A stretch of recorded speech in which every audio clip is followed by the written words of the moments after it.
As far as I can understand, all of you are probably anxious to know, in the context of two states having been created, Telangana and the residual Andhra Pradesh, what could be the economic opportunities and what is the current scenario and what do we envisage is likely to be the future scenario is something which I think all of you would be anxiously awaiting for. I do not want to talk too much on the past happenings which led to the bifurcation of the state, because we happen to be in a situation where the language, instead of being a uniting force, has been a dividing force. So we need to therefore look at not what has been the past, but what lies in the future. So from that point of view, I would like to just briefly tell you what should be the economic background in the Telangana state as well as in the Andhra state. Both states have immense potential for development economically and also from the point of view of industries.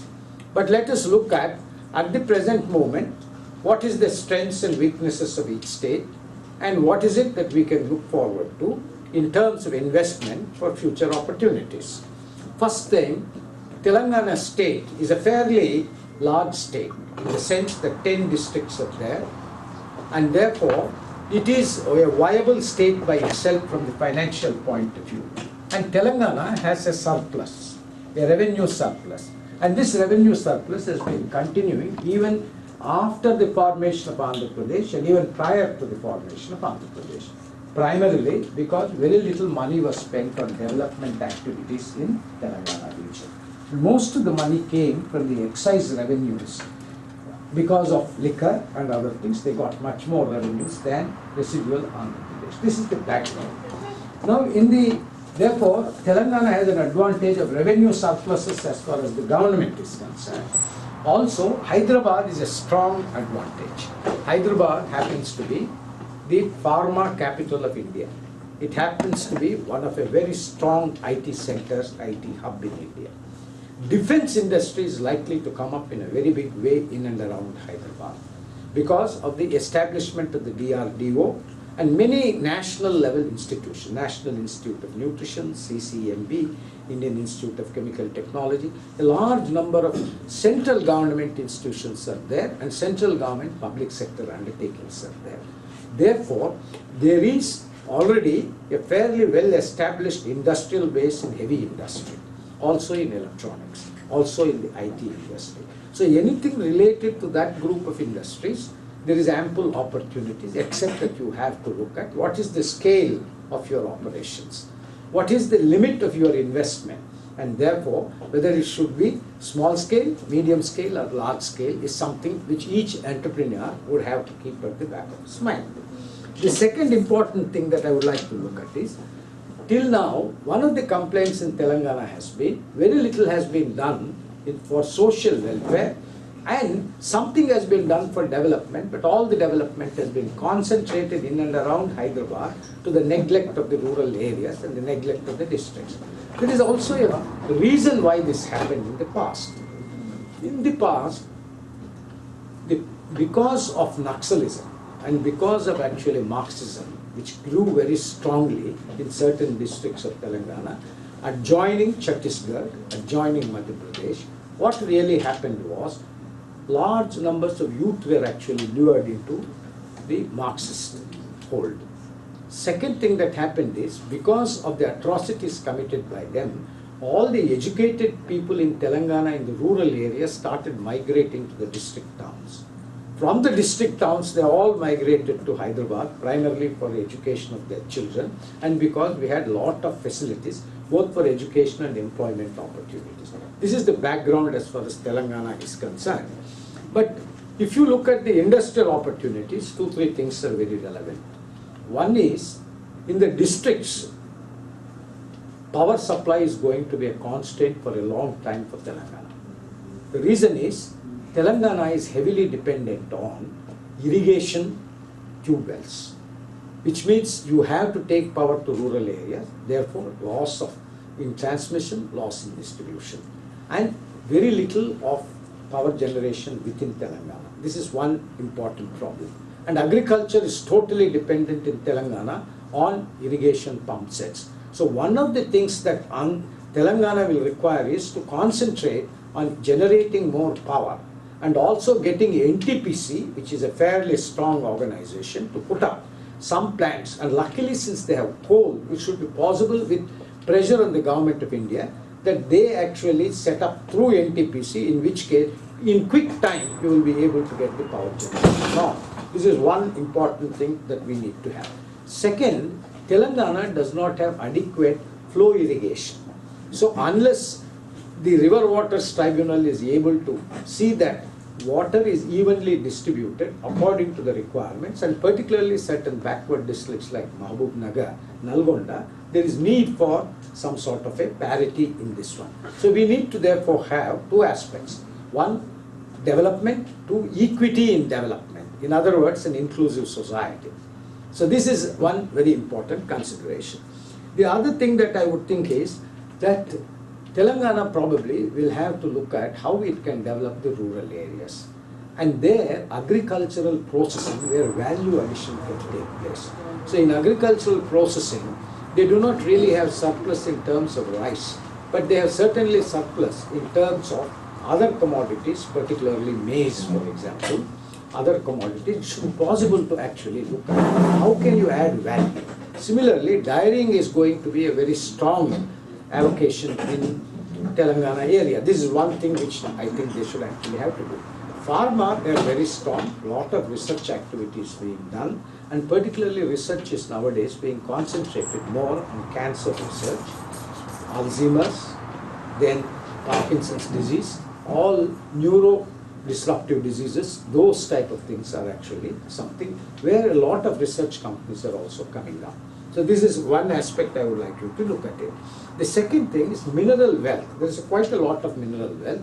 Even iron ore is available in many districts, but the iron ore is not of good quality.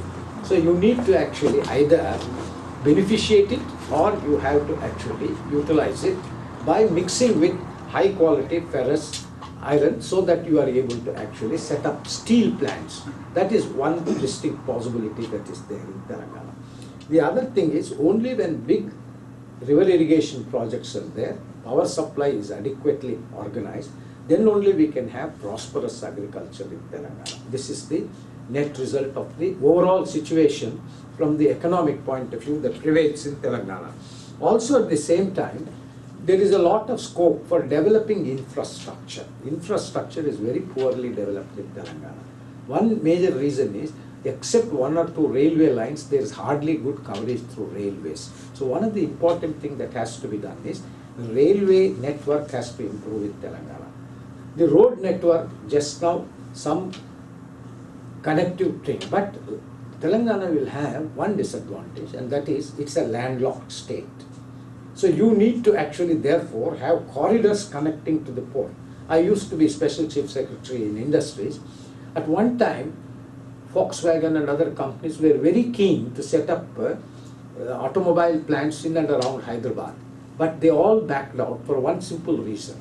They said, we also need to also manufacture low-cost vehicles, but I have to export them. If we have to export them, we need access to the port. There is no direct railway link to any of the ports, and neither to actually the Nava Seva or the Bombay port. So one of the reasons why they backed out was that we don't have a good road infrastructure connecting the ports directly, cut down the distance, and we don't also have a direct rail link. Every rail link is circuitous.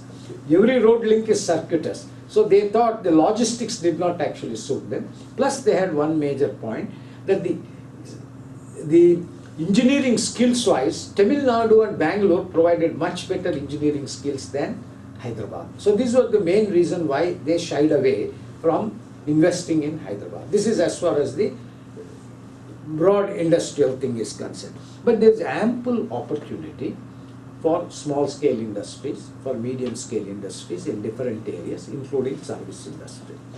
One very important thing in Telangana is that the state government ought to actually constitute a planning board which is able to actually look at the natural resources in each district.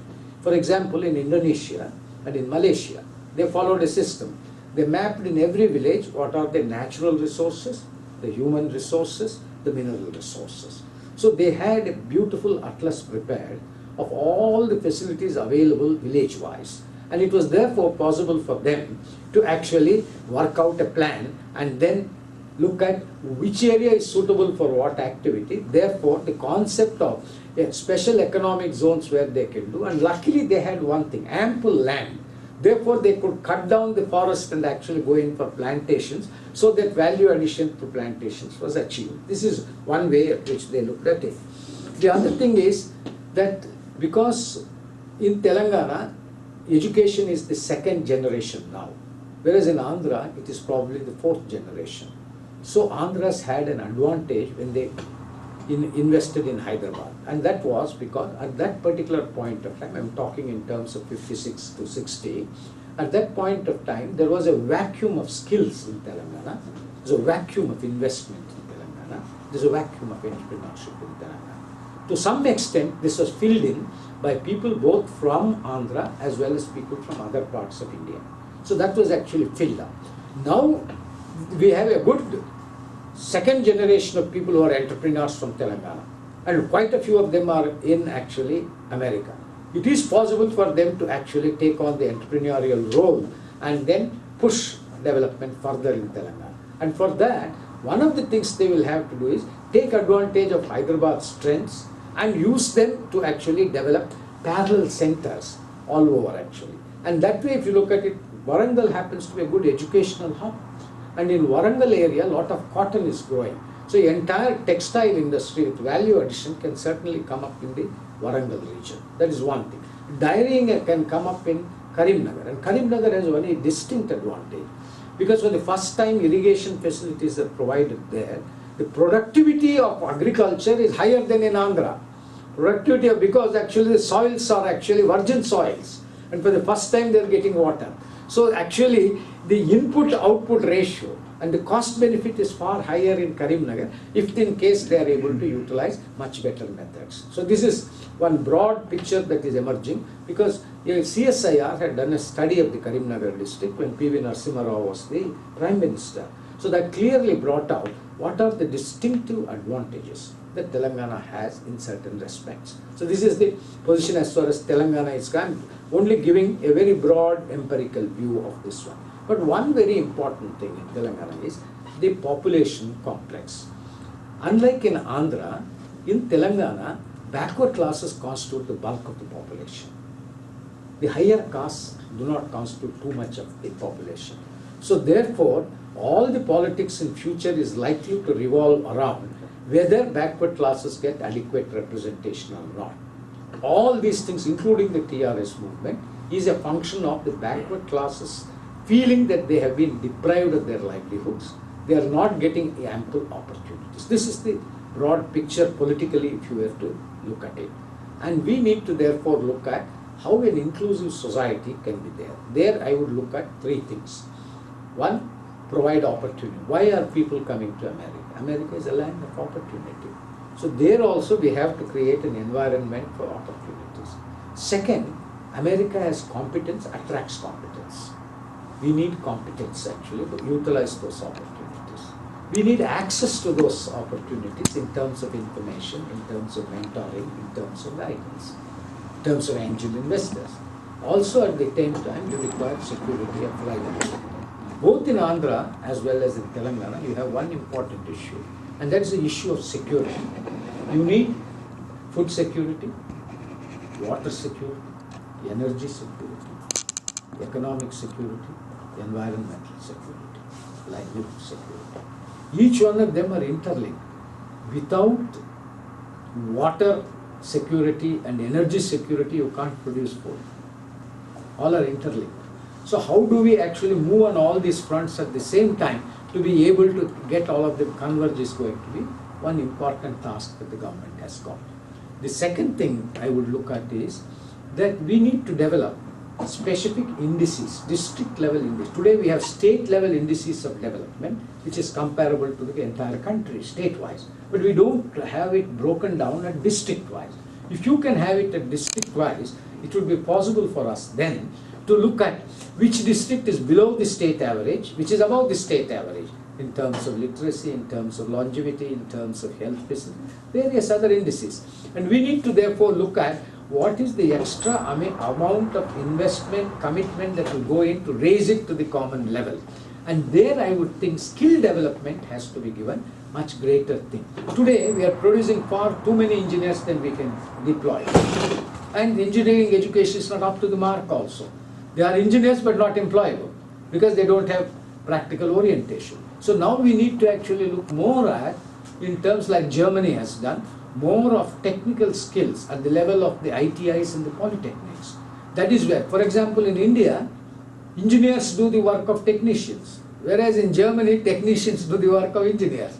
So you see the difference that we need to actually look at. Coming to